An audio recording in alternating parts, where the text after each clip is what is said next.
اعوذ باللہ من الشیطان الرجیم بسم اللہ الرحمن الرحیم۔ حضرت صالح علیہ السلام کا نسب نامہ۔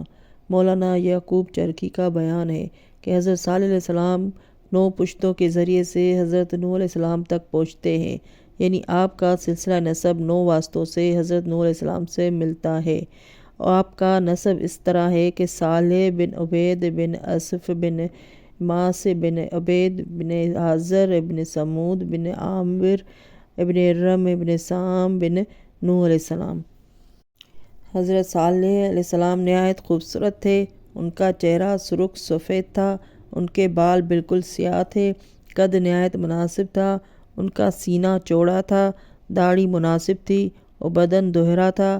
ایک روایت میں ہے کہ تمام انبیاء اسی شکل و شباہت صورت و شمائل کے ہوتے تھے۔ آپ نہایت کم سنی میں مبعوث برسالت ہوئے۔ نہایت فصیح اللسان طلیق کلام تھے، یعنی آپ کی زبان گفتگو میں بڑی چاشنی اور نرمی تھی۔ آپ ہمیشہ برہنہ پا رہتے تھے۔ آپ نے کبھی جوتی نہیں پہنی۔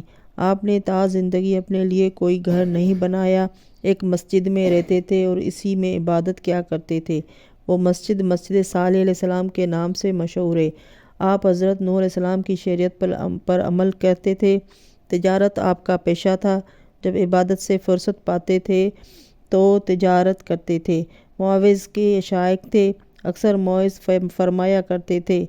علامہ عبدالحاکم جوہری نے اپنی کتاب نوارد الاخبار میں ان کے واعظ جمع کیے ہیں۔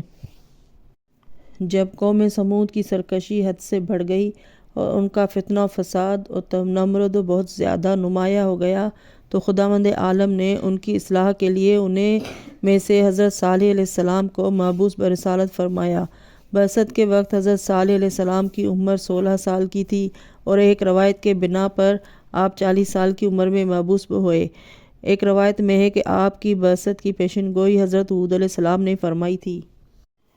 مورخین کا بیان ہے کہ حضرت ہود علیہ السلام کے عرصے دراز کے بعد حضرت صالح علیہ السلام قوم سمود پر مبعوث برسالت ہوئے۔ سمود سمت سے مشتق ہے، اس کے معنی المار القلیل، تھوڑے پانی کے ہے۔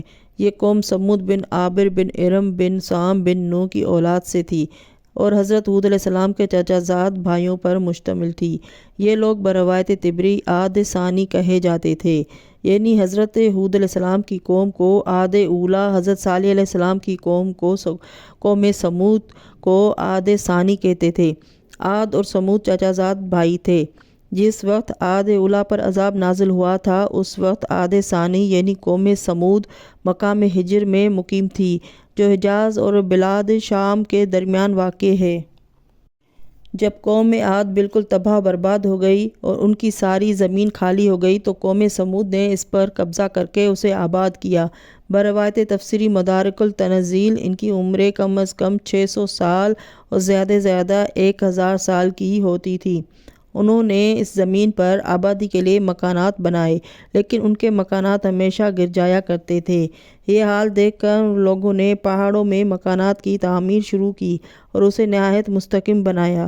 ان کے مکانات بنانے کا انداز یہ تھا کہ وہ پہاڑوں کے پتھر کاٹ کر اسی کے اندر مکان تعمیر کرتے اور اسی میں رہتے تھے۔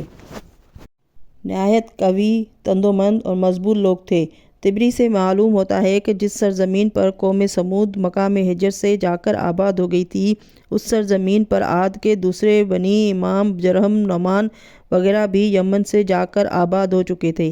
ایک روایت میں ہے کہ وہ مکانات جو پہاڑوں میں بنائے گئے تھے ان کے نمایاں نشانات یا خود مکانات اب بھی موجود ہے۔ الغرض یہ قوم جو مقام قوم عاد پر جا کر آباد ہو گئی تھی، ساری کی ساری بت پرست تھی اور ان کے 70 بت نمایاں مقام رکھتے تھے۔ ان میں مال و دولت کی کمی نہ تھی۔